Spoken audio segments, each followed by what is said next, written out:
This is lecture number 9. Let's begin with the summary of the previous lecture. And I want to point out that the, uh, the discussion of the last lecture is mainly based on this section of the main textbook. And the most important discussion in the last lecture was about the third postulate, which is sometimes also called as Copenhagen interpretation. And the point about the third postulate is about the measurement of the quantum state. And then the first and second, the first postulate says that the quantum state of the any particle is basically described by a vector in a Hilbert space. And then in the last lecture, I also pointed out that it is generally better to normalize the state vector used in the quantum mechanics, because once you normalize, then um, just the square of the absolute value of the each of the probability amplitude is directly is equal to the probability. But if you don't normalize, then you have to always calculate the total sum of the some constant, some value which is proportional to the probability, and then you have to eventually find out the final probability. Yeah, so why not just normalize and then forget about those additional steps? And then about, yeah, so for this kind of vector, yeah, this vector might be, because it is a vector, it can be either aligned to the basis depending on how you define your basis. And then um, the measurement is somehow action of defining basis, because once we decide what we are going to measure for some given vector space, then we will have some Hermitian operator corresponding to that measurement. And then typically the rest of the process of the measurement is heavily depends on the eigenvalues and the eigenvectors of the given Hermitian operator.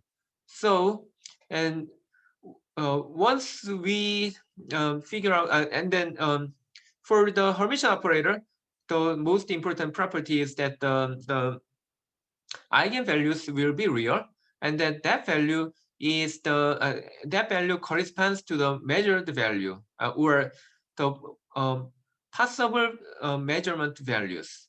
And then and um, for most of the example we covered up to now, we saw that the um, the eigenvalues of the operators are discrete numbers, not the continuous value. So that's quite natural that all the measurement result of the quantum, not all the, but in many of the situation, the measured results are discontinuous rather than continuous. And then that's the reason, or that's the origin of the name quantum comes from, which is related to the quantized in English. And then um, whenever we do a measurement, then the only values we can expect from our measurement are the eigenvalues of this Hermitian operator. And then it is reasonable that because we generally expect that the measured value will be real value, so that is kind of comparable with the concept of the Hermitian operator. And moreover, so this first property says that the value we will obtain is the eigenvalue. But the next question is then, when do we obtain which eigenvalue?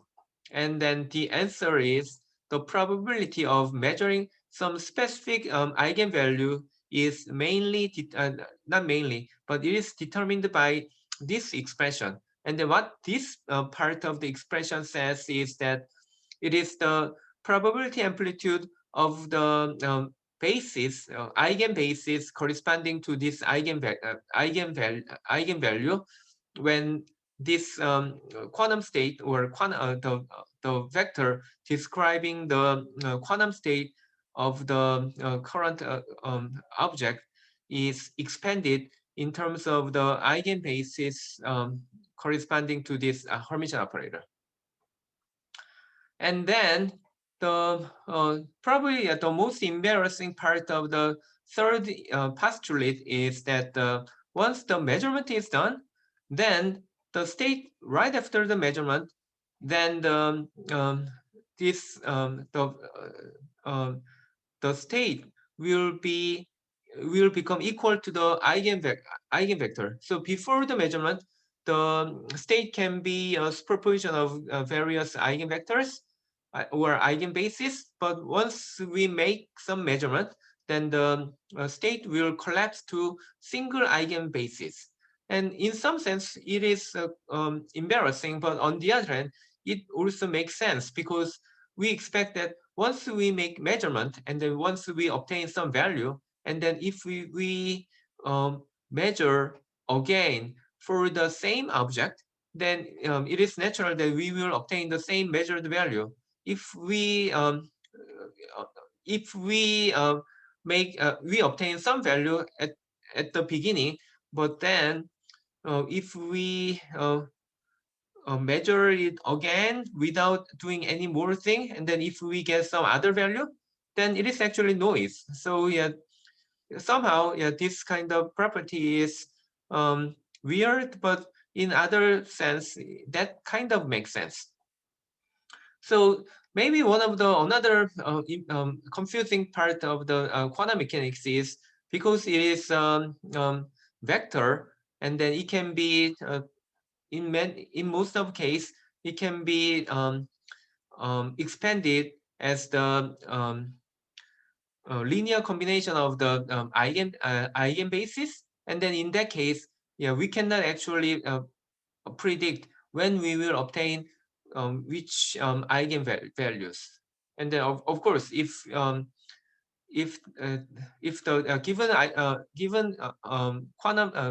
given vector representing the quantum vector quantum state just happen to be aligned with one of the eigenvectors, then it is obvious that we will only get a single type of eigenvalue.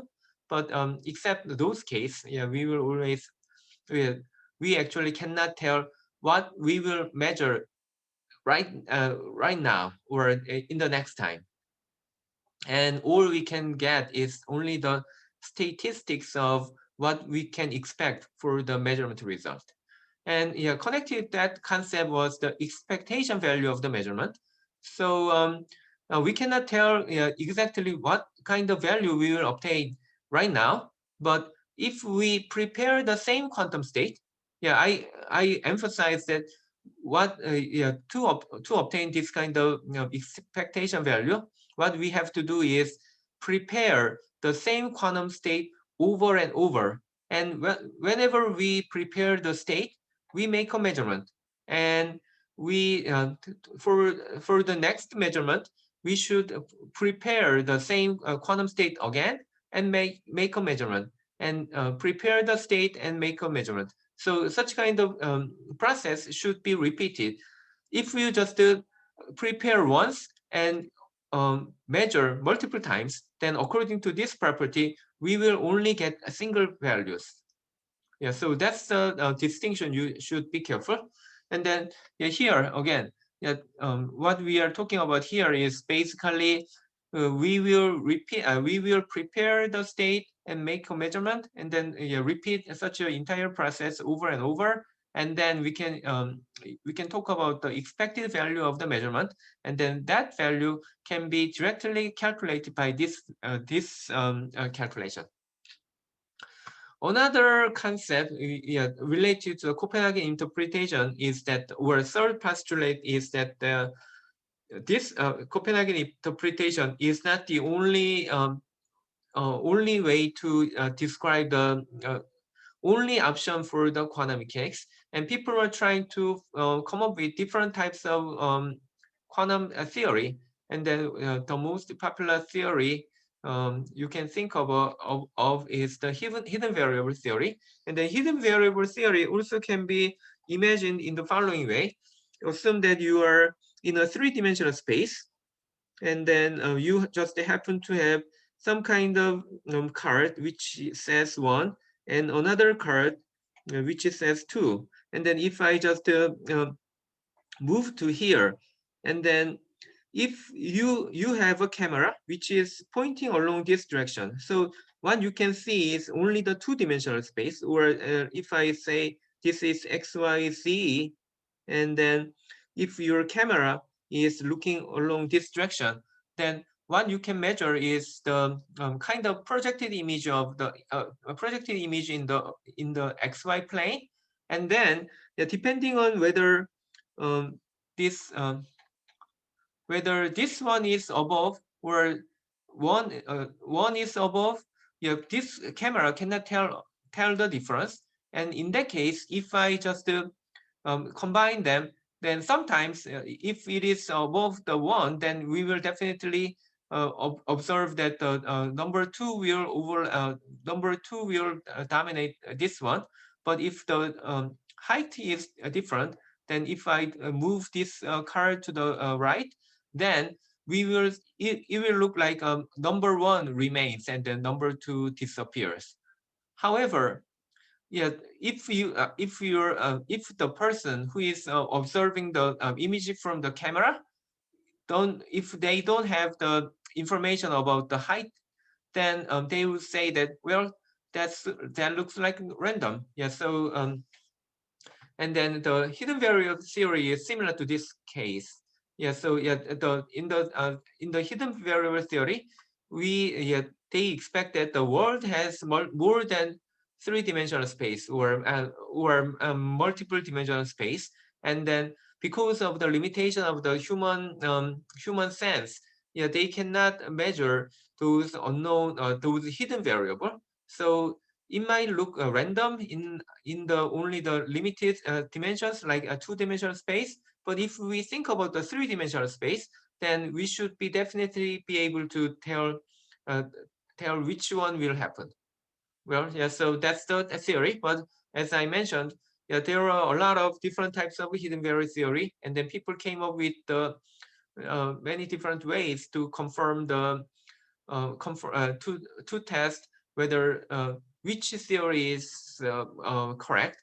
And then up to now, um, all the experiment shows that the Copenhagen interpretation gave the correct answer compared to the hidden variable theory.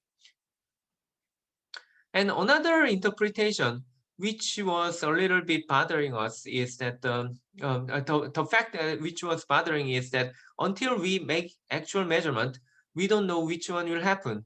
And then and then somehow once the value is determined, then suddenly the quantum state collapses to only one type, and then that was disturbing again. So yeah, one potential way to explain such kind of result is that we just imagine that there are many worlds, and then depending on what value we obtain, then we will follow one type of the world rather than the other, and yeah, so there will be multiple universe or something like that.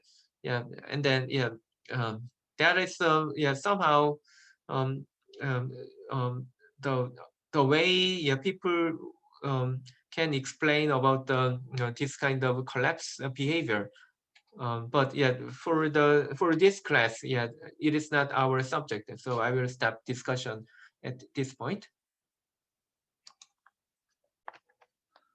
I assume that even if you didn't learn about the quantum mechanics before, yeah, I think you heard uncertainty principle at least more than once when people are talking about the quantum mechanics.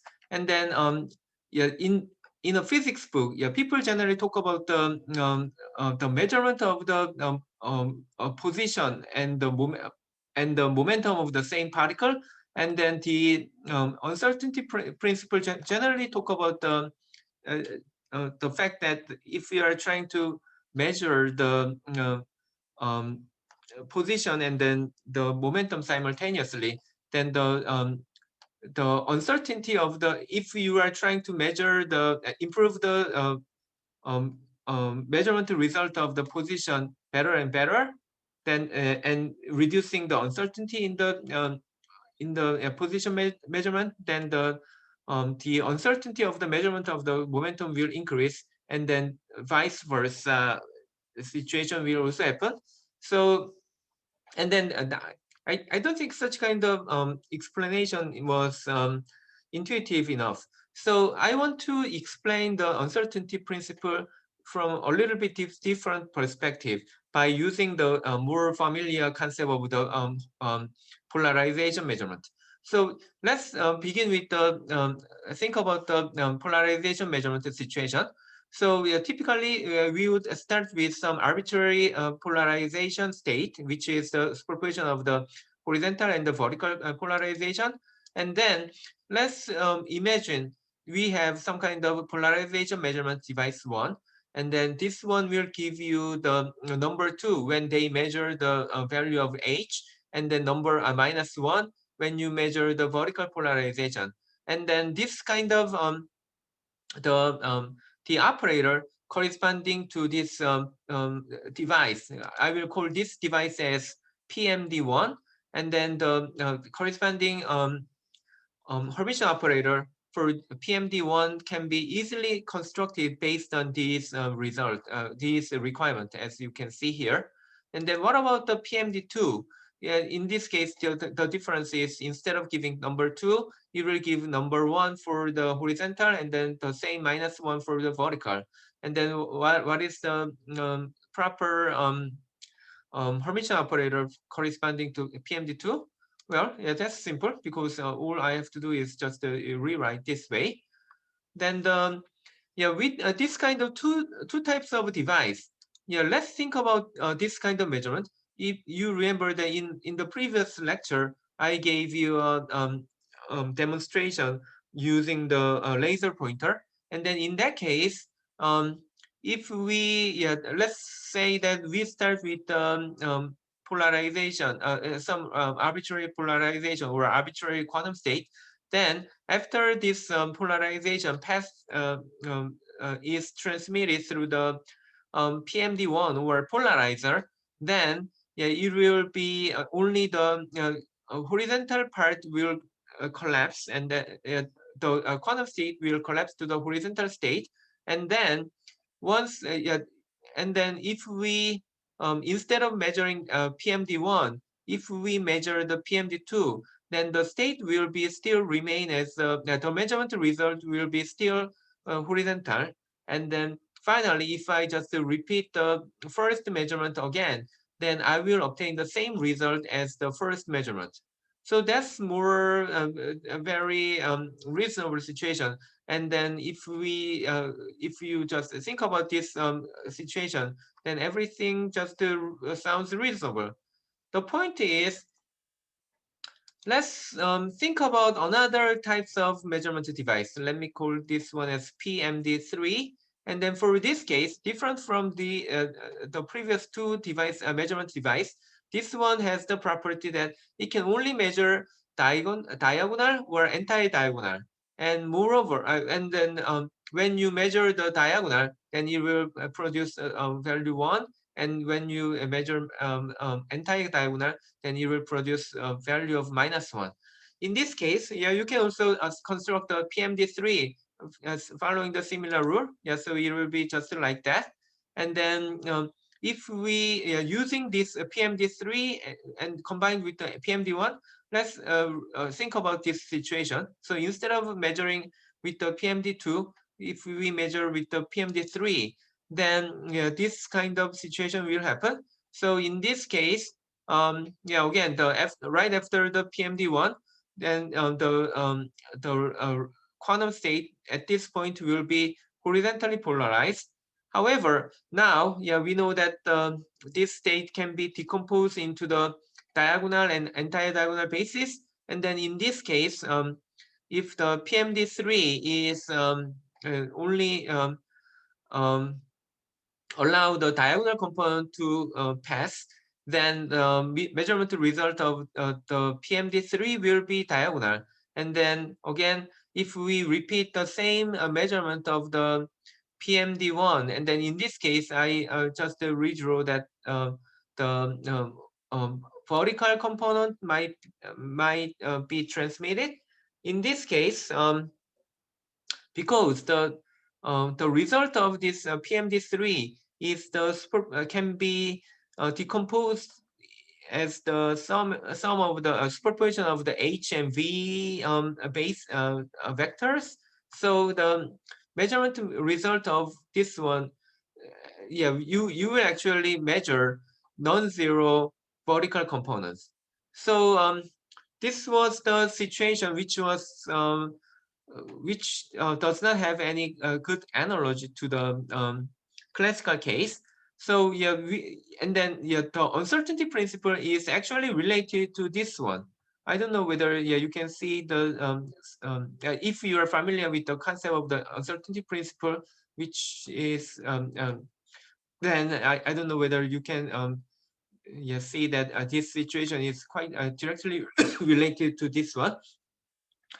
So the point here is you can understand this kind of behavior, but when I was demonstrating my with my laser pointer, I actually didn't need the concept of the quantum mechanics. All I did was just using the laser, which looks very classical, and then I just did and then yeah, the behavior of the laser can be perfectly described by using only the classical electromagnetic theory, and then um, so you might wonder why do we need the quantum mechanics rather than the just the um, classical magnetism. And then yeah, so let's think about that problem a little bit more.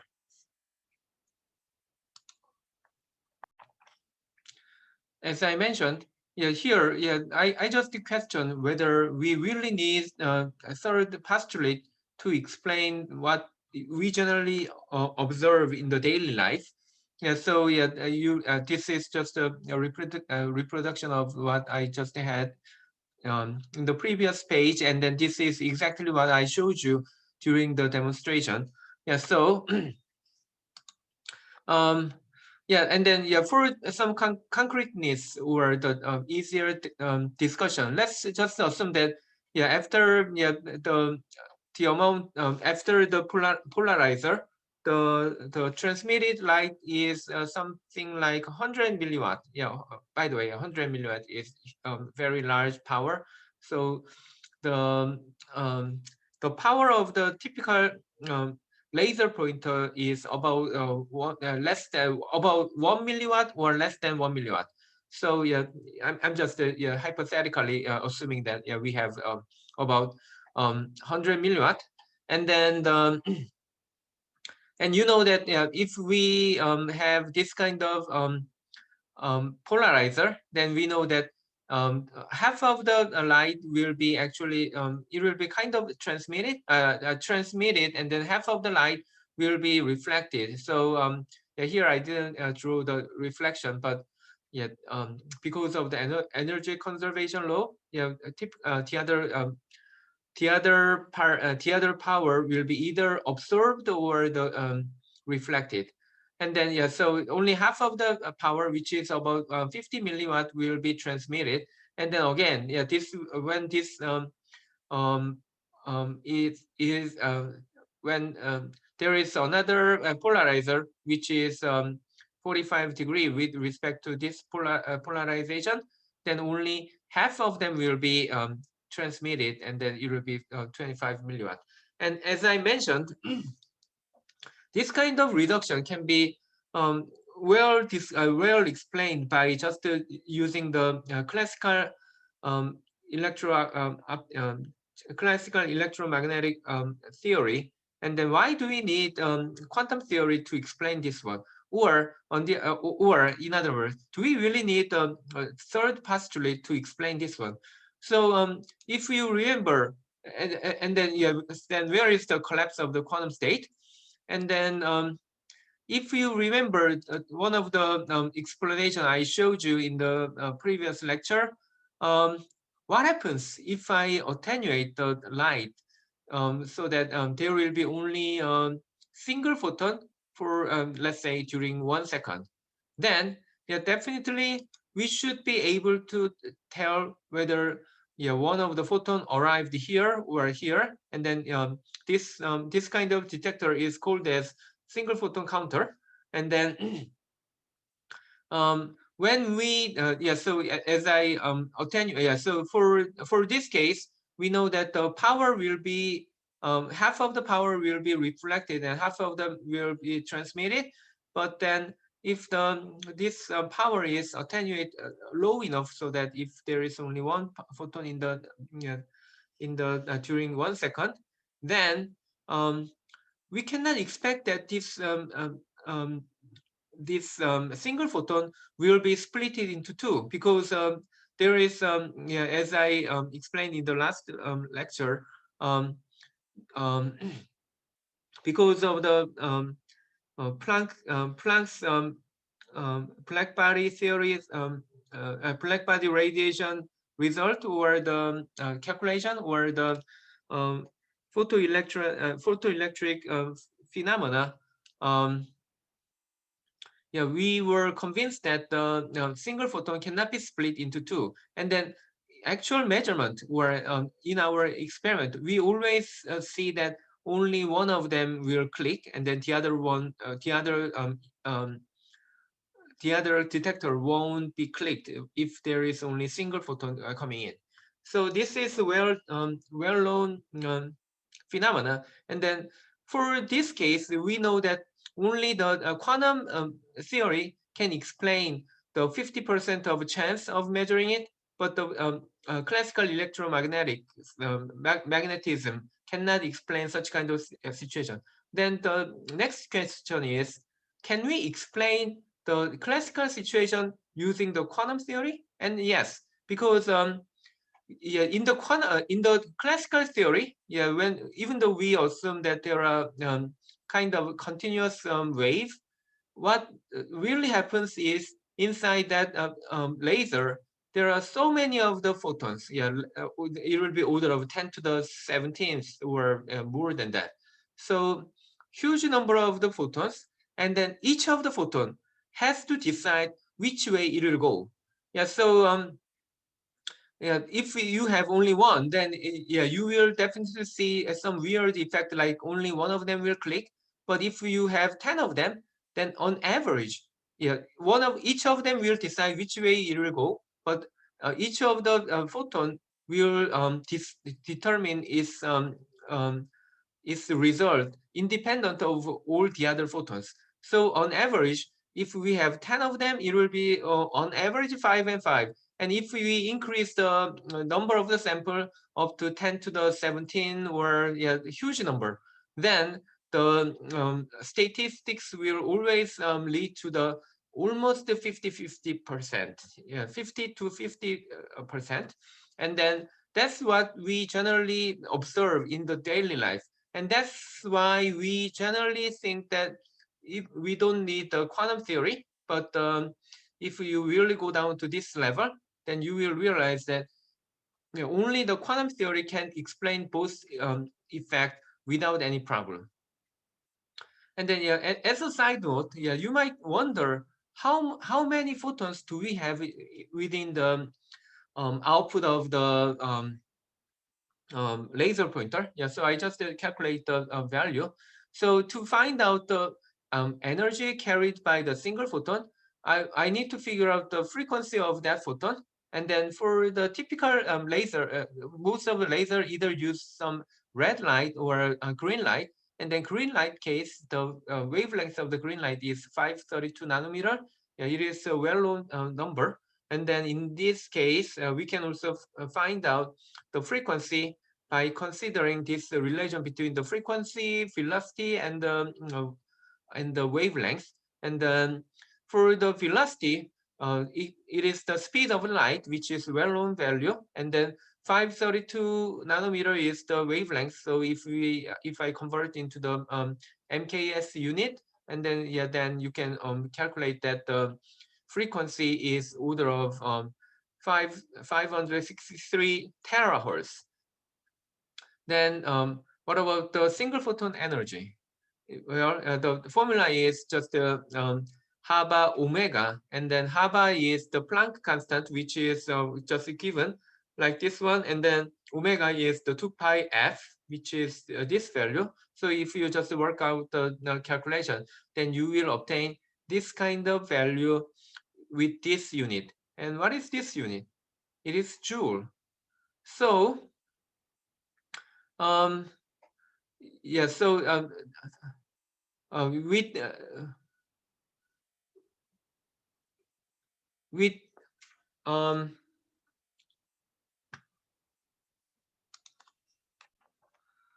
so this to find out the power corresponding to the single photon per 1 second, then you can just obtain this formula, and then joule per second is the watt.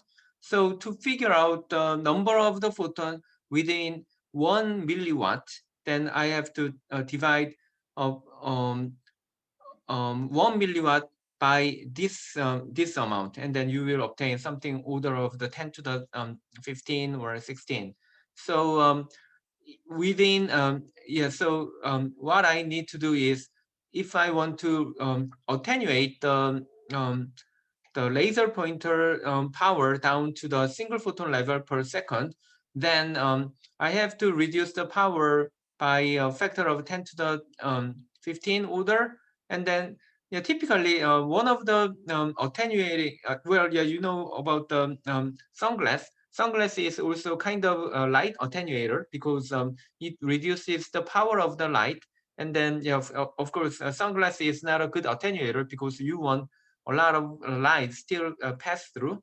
But you can easily make the attenuator which you reduce the power by the factor of 10 to the 5 or 6. So if you put a few of the attenuator, then you can reduce the power of the 1 milliwatt down to the single photon level per single photon per second level.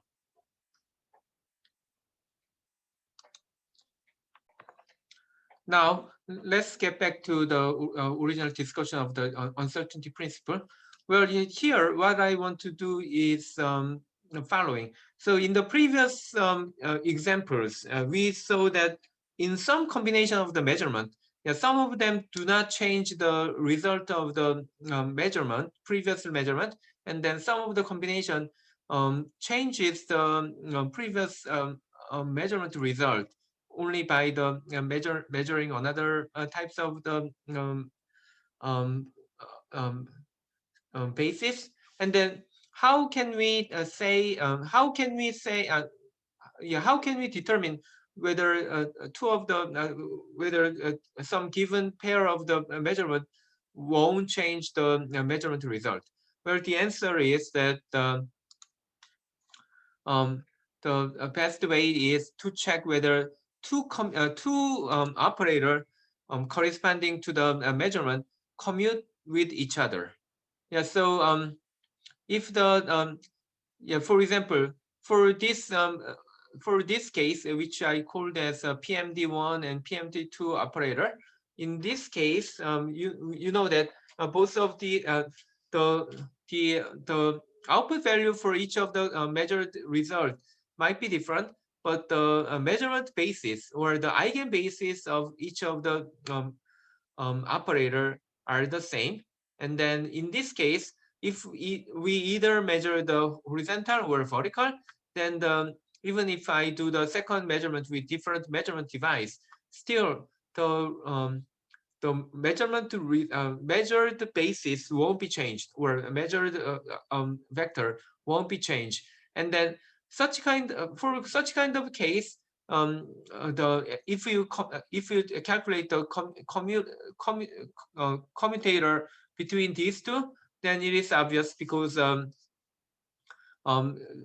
if you remember that let me just use another way. If I try to calculate the commutator between P1 and P2, then the definition of the P1 and P2 commutator between P1 and P2 means that it is P1 P2 minus P2 P1. And in this case, yeah, we can easily prove that they cancel with each other because the P1 is defined as 2H minus V, and the P2 is defined as H minus V, and minus, now P2 comes first, which is the H, oops,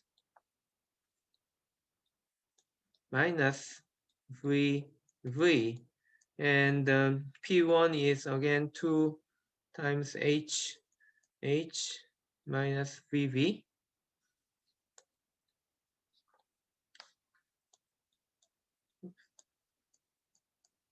And to calculate this, then now we have to use the distributive property. And then in this case, I should first multiply like this and then like this. And then the first multiplication from here to here. Because now H and H will meet with each other. And then it is the inner product between the same vector. And then they are normalized. So it will be just 1.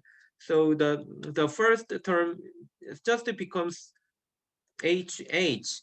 And then for the second multiplication from here to here, then now H and V meet, and then they are orthogonal to each other. So the term will become 0, so I don't need to write down. And what about the third combination, which is from here to here? Yeah, then again, V and H meets, and then they will cancel.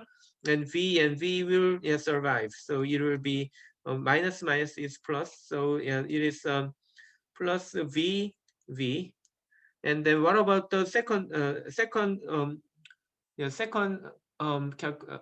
multiplication? Well, for that one, it is again, it is 2 times 2 H and then similarly the second multiplication to here will go 0, and then this multiplication will be 0, and then first one survives, and then that is minus, which is the plus, and VV. And then and now you can see that they will just cancel with each other, so the overall summation is where the commutator becomes 0. Then what about the PMD3, which was corresponding to this DA basis measurement along this one? And then for this case, I defined that we will measure 1 for D and -1 for A. And then for the construction, it will just look like this one. And and for the further calculation, let's rewrite this operator in terms of the HMV basis. So we know that D is just H plus V over square root of 2, and then entire diagonal is H minus V over square root of 2. So if I replace this D and D with this expression and the A with this, then I can expand all the result, and then because of the denominator has a square root of 2, 2 of the square root of 2, so it will be 1 over 2, and then this one now you can just expand, multiply H to H, and so you get HH and the V HV, and then so it is just the distributive property. So VH and VH. Similarly for if you apply those rules, then you will obtain this result. And now you can also cancel that the H and H appears the same, but there is a minus, so they will just cancel with each other. H and H will cancel, and then now because we have still minus sign in front of it, so it will be plus, so they will survive, and finally this these two guys will cancel with each other. So that's the result you would expect. And then because we had the remaining these terms, and then these are the representation of PMD3 in HV basis.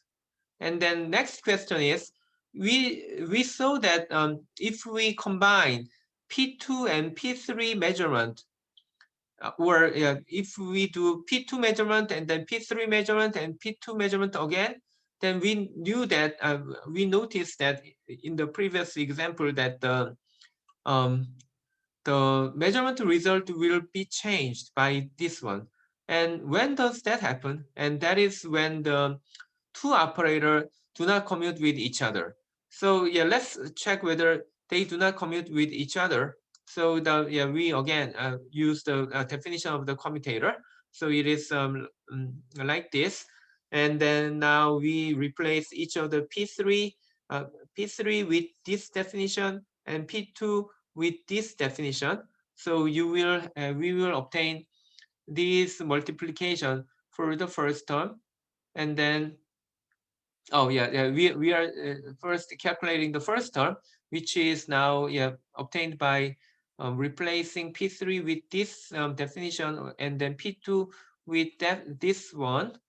Then now we can also expand and then expand them using the distributive property, and then we know that V will be multiplied to the H, and then they are orthogonal to each other. So this term won't survive.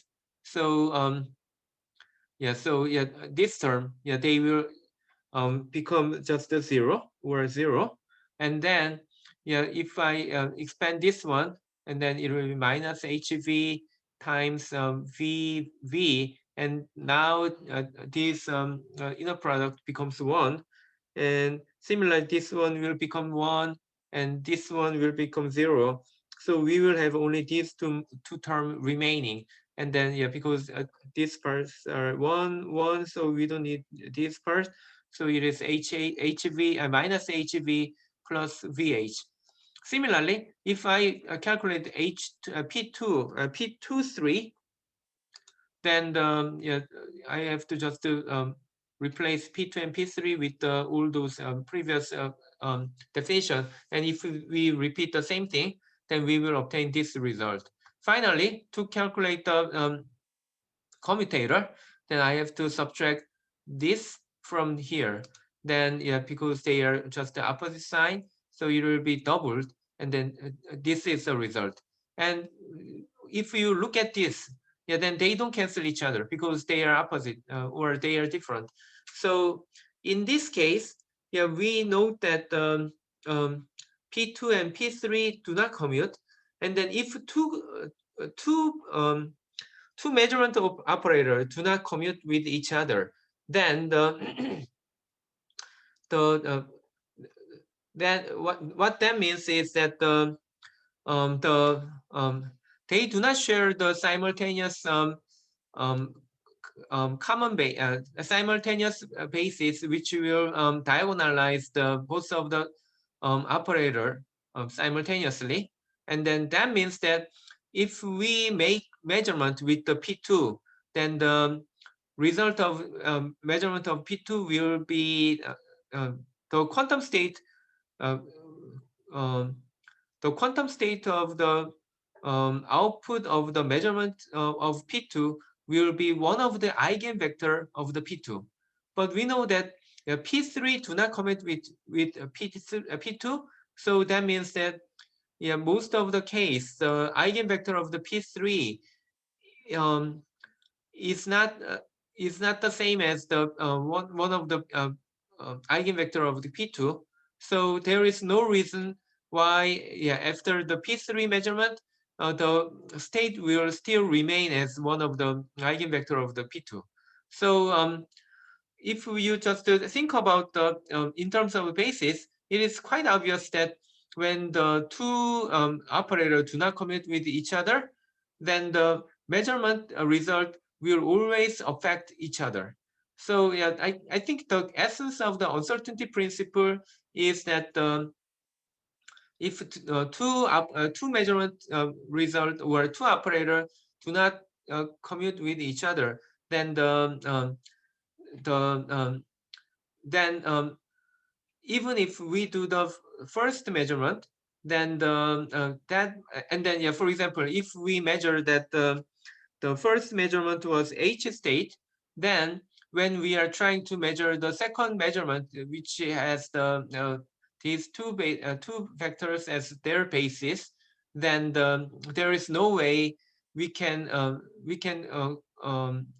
keep the original original vector, because it should be either collapsed to one of these, and then that's why we cannot have the certainty for both of the measurements, because they do not share the same eigenvectors.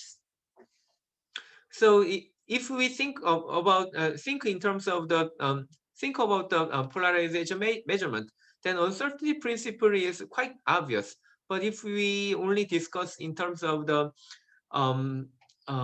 position and then momentum, then it might be confusing why they do not why we cannot measure the position and then the momentum with best accuracy simultaneously. And then for the position and momentum, they actually do not commute with each other. So if you learned about the quantum mechanics, then they are something like this relation. So it is not zero. So that's the origin why we do not why we have the uncertainty principle in quantum mechanics. Now, let's jump into the discussion of the quantum information. The first concept we should consider is the quantum bit, and then it is the acronym for the quantum bit is a qubit. So you will frequently hear the qubit a lot of times, and then I think there is some misnomer or some confusion in the meaning of the qubit, and then the problem is in the digital logic we know that the binary number or the binary digit is generally called as a bit, and then the memory which contains the bit is either just called as a memory, or the if the memory is for the SRAM, and then it is generally made out of the flip-flop, and or if it is DRAM memory, then we would have the name like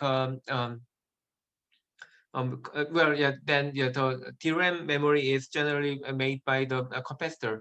So we generally have the well-defined concept between the and then a distinction between the memory and the bit. For the quantum information, qubit is used for both cases, unfortunately.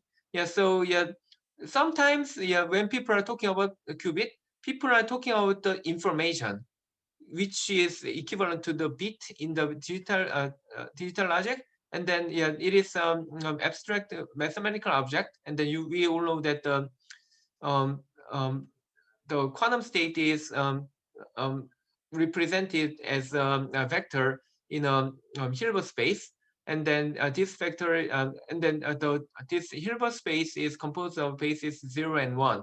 Oh, by the way, and then 0, 1 bases are generally called as a computational basis, while we can also think about using some other types of bases. So whenever I talk about I talk about the computational basis, I'm talking about the basis is composed of 0 and 1. So this is the concept of the information. However, people frequently use the qubit to represent the memory by itself. So there are many different ways to implement the quantum memory. And then for example, my research topic is ion trap. So I'm using the trapped ion to contain the quantum information or qubit information. And then some other people use the superconductor to hold the quantum information or a qubit. But even in that case, people just say the ion qubit or the superconductor qubit. And then, well, if you have such kind of adjective like ion or the superconductor, then that's still acceptable. But in many of the case, people just say that what is your qubit? Whereas and sometimes so there is really no good distinction between the information and the memory. So when you in the future, if you have to read some paper or listen to someone else speaking, then in many of the case, people don't distinguish between those two concepts. So yeah, don't be confused if you hear such kind of description. Okay, and then the and then for the qubit, yeah, we can think about some arbitrary qubit, and then arbitrary qubit will be generally represented as the superposition of the 0 and 1 basis. And then in this case, we know that these alpha and beta, which is generally called as the coefficient of the linear algebra, but here we generally call this one as the probability amplitude. And we know that it is better to choose alpha and beta, which will satisfy this relation. And then the next question I have is, if you are given some arbitrary qubit, then how can you measure it? Or how can you find out what is the given qubit? You might say that, well, yeah, we can measure it, but it is not digital. Yeah, so if it is some digital bit, then you can just measure the bit information and then you can say it is 0 or 1. What about the qubit? If someone gave you some unknown qubit information, then how can you find out? You might also say that, well, I can measure it. Then when you measure, what do you get? You only get 0 or 1. Then you might say that, well, yeah, and then yeah, the first problem is, if you are given some superposition state of the 0 and 1, then even if you measure 0, how can you say that it is 0? The original state was 0 because you just happen to measure 0, but you still have a chance to measure 1. So maybe you might say that, well, yeah,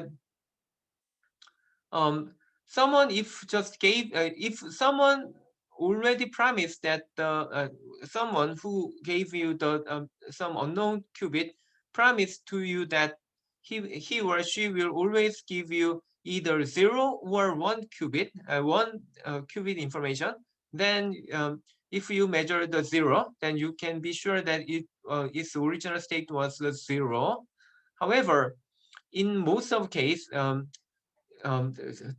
person who will give the qubit state won't tell you, and then won't tell you that it is either 0 or 1. And moreover, there is no reason why people would just have 0 or 1. Then it is opposite of the purpose of qubit, because the qubit is generally supposed to be in the superposition of 0 and 1.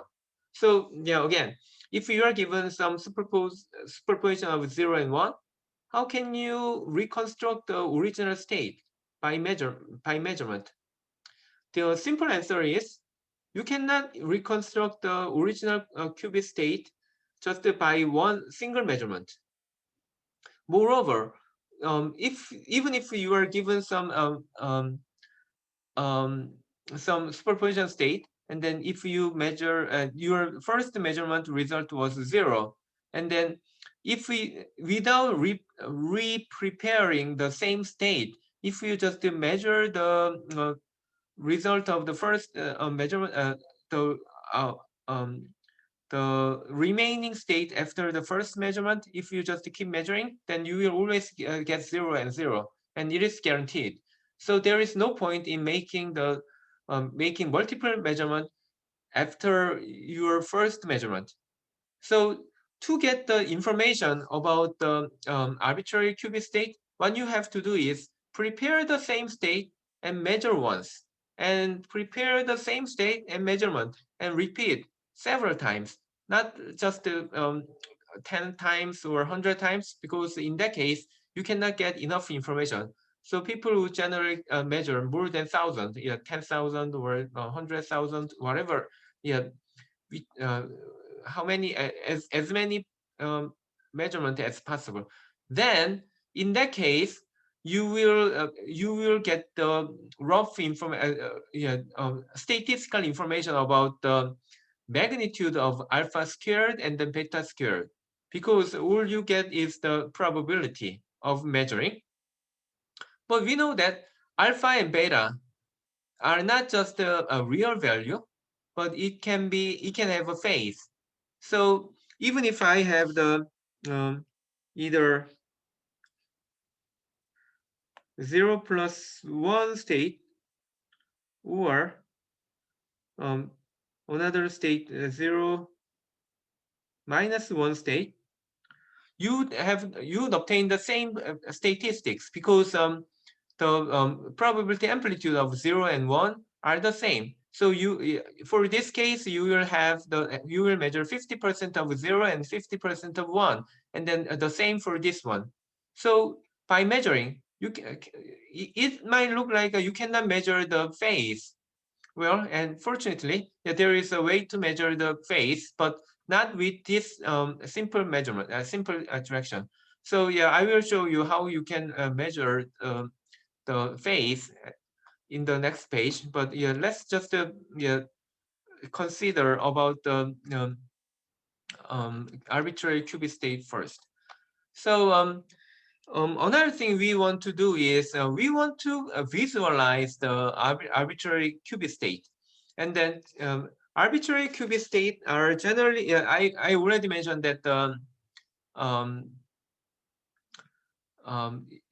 these alpha and beta can be complex number.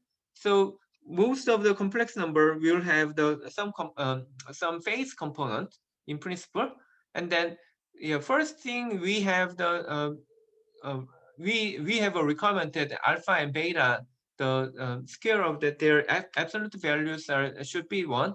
So to automatically satisfy this requirement, what we can do is, for the magnitude, we would use the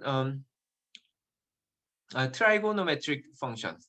Then it is so if we have cosine theta over 2 and sine theta over 2, then the absolute value, square of the absolute value and the sum of them will automatically become 0. So we automatically satisfy this relation, and then we still know that there can be so the magnitude is correct, but still, even in that case, we might have a psi, which is the um, um, um, let's say, alpha and cosine theta over 2 0 state, and then alpha e to the beta, which is the different phase with the theta over 2 with 1. And then in this case, in principle, we can just collect the common factor like this way, and then it will be exponential beta minus alpha, and then sine theta over 2 1 with 1, where this alpha and beta are different from the these. Where I probably should not use the alpha and beta. Maybe I should use different notation to make sure that they are not the same. Let's say that gamma and delta and gamma and delta. In this case, I will have gamma. Sorry, it will be gamma minus delta, something like this one. And then in this case, what we know that is that for the quantum state, the global phase, which is applied to the entire state, doesn't matter. So whether we have this component or not, it is not important. So our typical situation is that we just make the phase of this component as a 0, and then we will just keep the relative phase of the one state with respect to with respect to 0. So so in this case, all we need is two free parameter, so which is the theta and this phase factor, and then we generally use this kind of notation for the this theta and the phi for the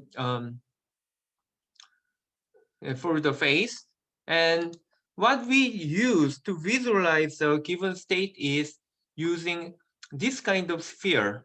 And then depending on what quantum state you have, then for any given quantum state, as long as we make the phase of the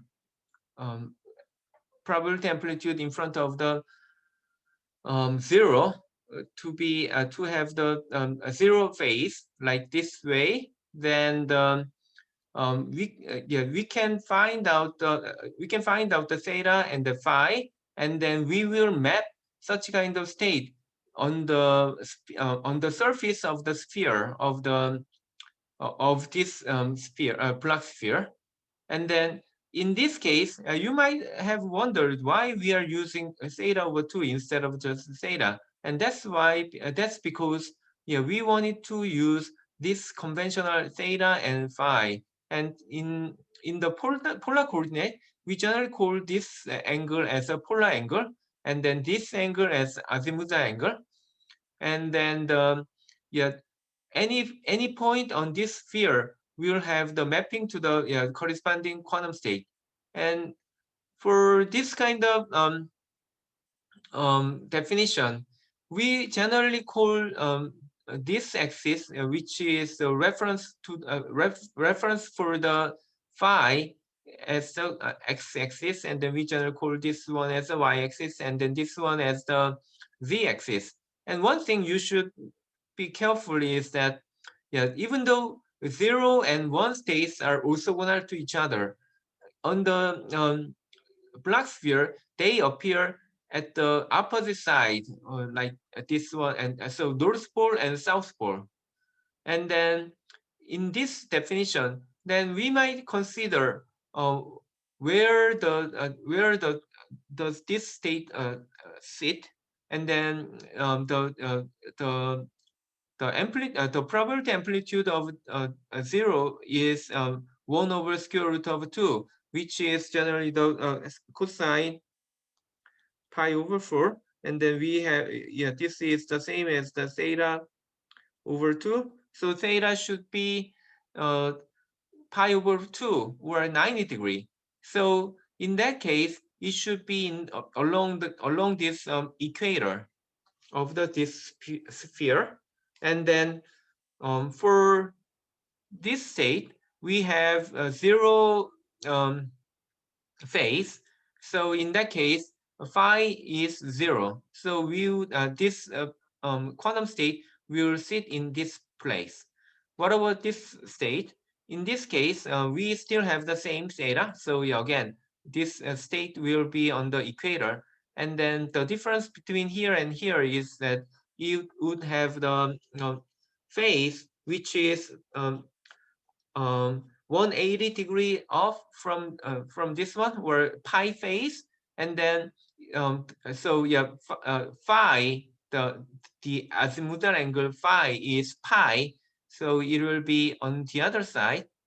So this is the position of this state. What about 0 plus I1? And then in this case, we will have the same polar angle, theta, which is 90 degree or pi over 2. And then what about the phase? Phase angle should be, for the I, I corresponds to e to the I pi over 2. So it is 90 degree with respect to the x-axis. So that should correspond to y-axis. So it is sitting here. And then if you have the minus I, then it is 3 pi over 2 or minus pi over 2. So it will be sitting opposite compared to this side. So this is the location of each of these quantum state.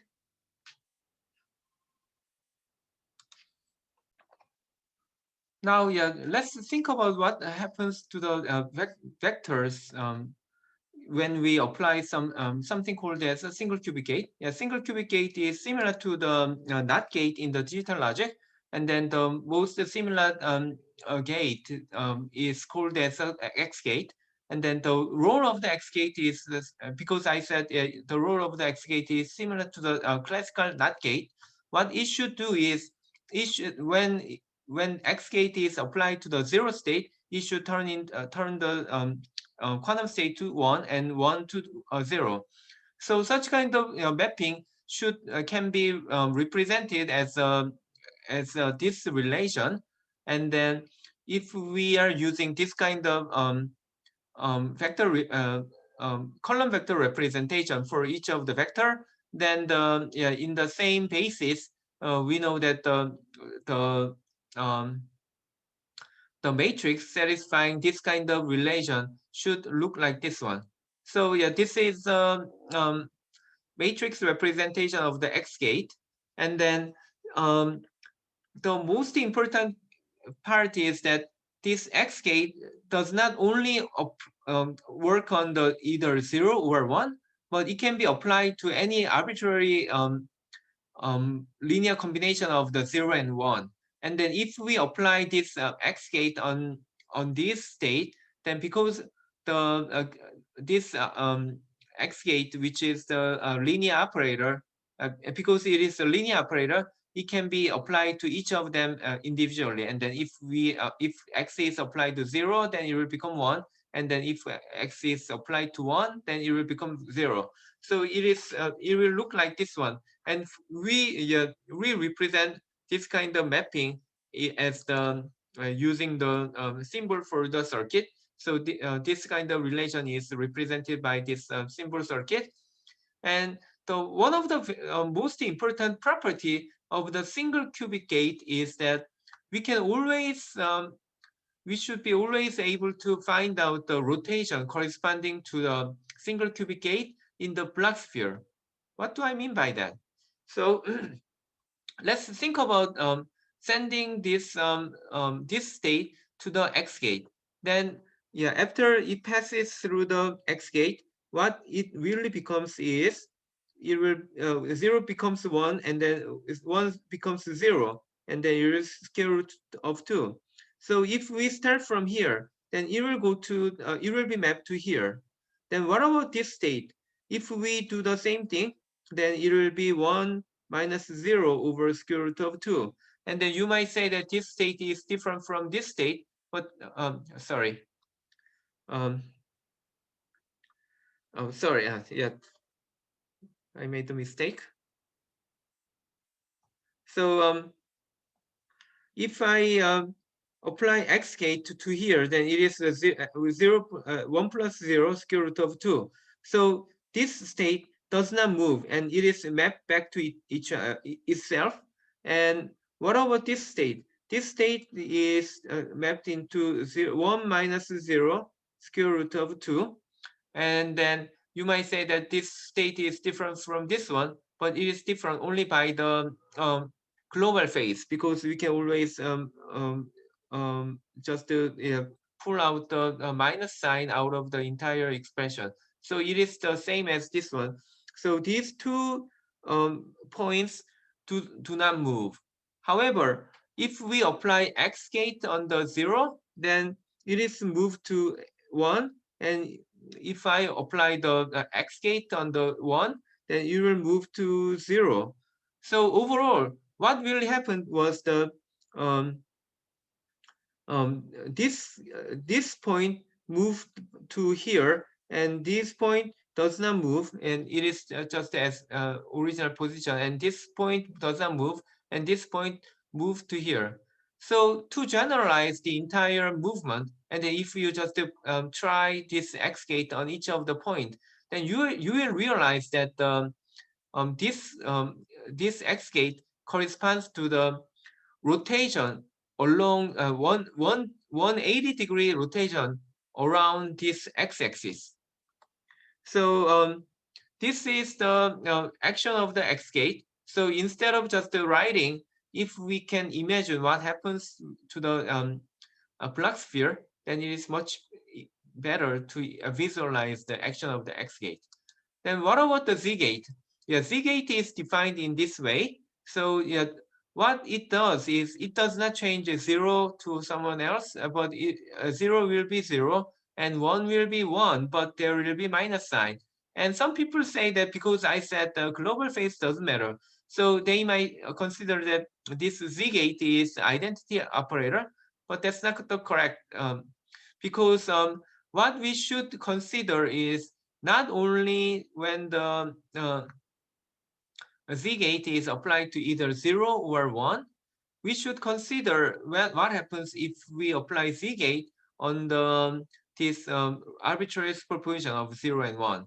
And then according to this relation, the output will be alpha 0 minus beta 0. So yeah, this is not the identity operator. And then how can we visualize this Z gate in the Planck sphere? Well, yeah, we can think that yeah, first 0 does not move, so 0 stays at 0 again, and then 1 stays here. Yeah, so 0 is back to 0, and 1 is back to 1. Then what about this guy?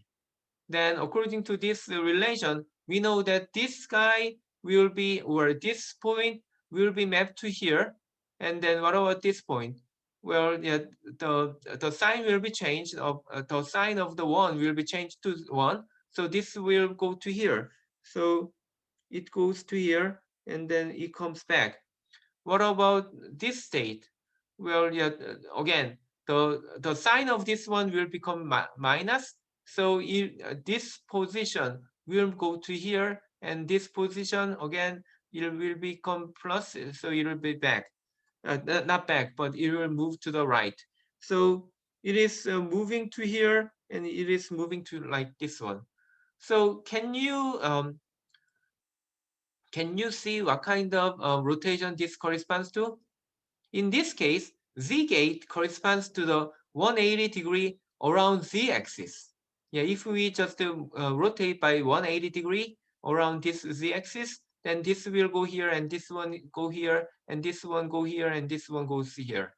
So yeah, the action of the Z gate is the rotation around the Z gate. And what about the Y gate? Y gate is defined in this way, and then sometimes we don't include the I because in this case it can be considered as multiplying I to the 0 minus 1 1 0. So and then it is kind of applying the global phase in this case, so we can ignore this part. But yeah, in this main text, it is using this notation, and there is a more conventional notation for the from the quantum mechanics. Yeah, so I will stick to this notation. And then in this case, yeah, what happens is basically changing the 0 and 1, and then it will it will add 180 degree phase to one of them. So if you just check what happens to each of these component, then you will realize that it will corresponds to the rotation around y-axis. And then now you might have wondered why we started to call this one as the X gate and then this one as the Z gate. But yeah, X gate means that it is a rotation around X axis, and the Z gate means it is a rotation around the Z axis. So that notation probably makes sense by now. The last gate I will introduce for the single qubit gate is something called as a Hadamard gate, which I already mentioned in the one of the previous lecture. And then the mapping of Hadamard gate is following. So it will map the 0 to 0 plus 1 and 1 to it will map 1 to 0 minus 1. And then I mentioned that the Hadamard gate is good for there are many application of the Hadamard gate, but one of the application of the Hadamard gate is it will help the determine the phase, relative phase between these state. Well, the question is whether I can distinguish this state and this state just by the measurement. And then you might say that, well, if we measure the 0 or 1, then how can I distinguish? But if you think about the problem in terms of the polarization, we know that we definitely can distinguish V, HV and D, not only H and V, but we can also clearly distinguish between D and A. So how can we do, and then this state corresponds to kind of D state, and this one corresponds to A state. If you remember if I just use the definition which I introduced in the one of the previous lecture, and then if we think about this situation with the polarization, then how can I change how can I measure the polarization in terms of the with respect to ATA rather than the HV? Well, one option is that, I mentioned that when we are measuring the polarization, we are using this kind of polarizer. So one option is we can rotate this one by 45 degree. Then, we should be, this will become something like, this, and then this, definitely this kind of 45 degree, this kind of tilted polarizer can distinguish between the A and D. But let's just assume that our measurement device is somehow the axis of our measurement device is already fixed with this angle. Then how can I still measure the D and A? Well, if you can apply the Hadamard gate, so let's try to apply Hadamard gate to the psi one. Then we know that Hadamard gate maps the zero state to 0 plus 1 over square root of 2, and then we map the one state to 0 minus 1 over square root of 2. Then we know that where there are square root of 2 appears twice, so it will be 1 over 2, and then in this case A will be added twice while 1 will cancel with each other, so it will just appear as 2 0, or it will become 0. Then what about what happens if I apply the Hadamard gate to psi 2? Then it is almost similar to the previous case, except that it will be minus instead of plus here. So it will be the similar. And then in this case, the summation will be, because of this minus sign, this minus sign will be multiplied to here. So it will be, and then this minus sign will be multiplied to 0. Then they will 0 will cancel and 1 will survive. So we will have 2 of 1, which means just the one state. So what this means is that if we apply psi 1 to if we apply the Hadamard gate to psi 1, then it will be mapped to 0. And then if I multiply Hadamard to psi 2, then it will be mapped to 1. So what happens is and then in the analogy to the polarization, this one corresponds to horizontal and this one corresponds to V. So what really happened is, if I apply the Hadamard gate to D, then it is changed to H. And if I apply the Hadamard gate to anti-diagonal, then it is mapped to V. So if we think about in this way, then what really happened, well, yes, is it is actually, oh yeah, probably I should have used a little bit. Let's just continue in this way. So what really happened is it really rotated the measurement. What really happened is it mapped the D to H, and then it mapped the A to minus V. Here, the minus sign does not appear here, but but we know that the global phase does not matter. So if along that case, if you think about that problem, then because what we are going to do is to measure after the rotation. So yeah, it is equivalent to yeah mapping rotating to here. So yeah, the action of the Hadamard gate is actually um, rotating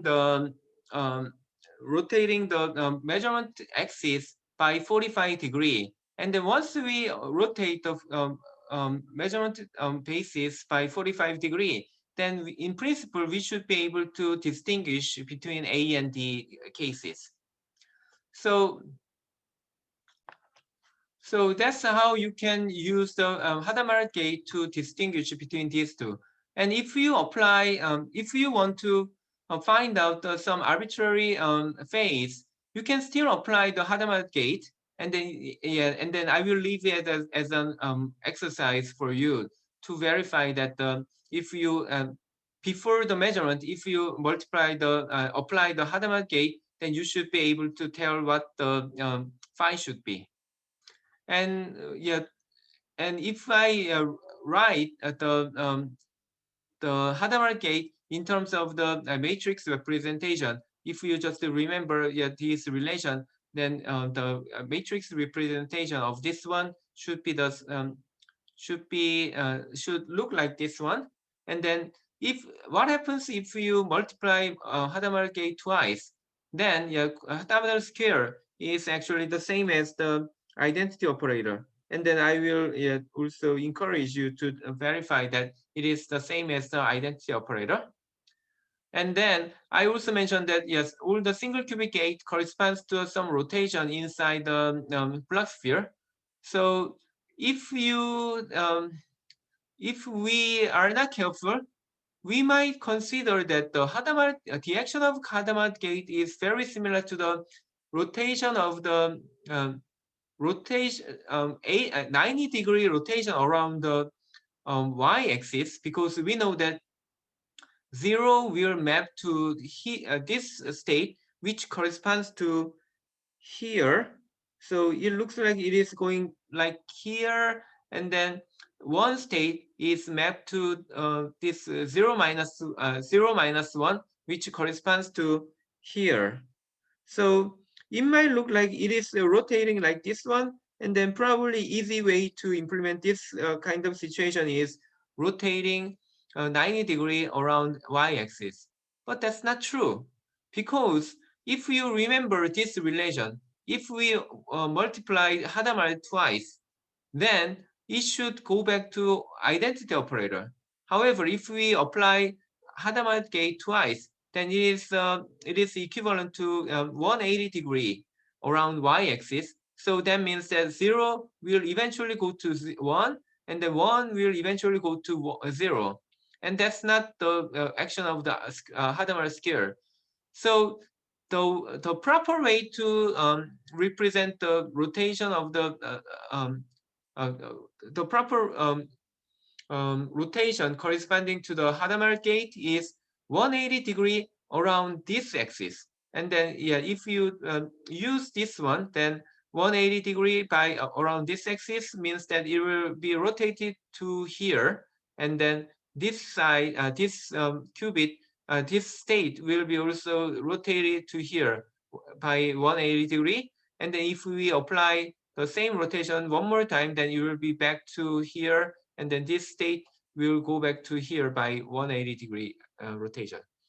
So so make sure that you don't make any mistake when you are visualizing the action of the Hadamard gate in the Planck sphere. So I will stop today's lecture here, and then we will continue in the next lecture.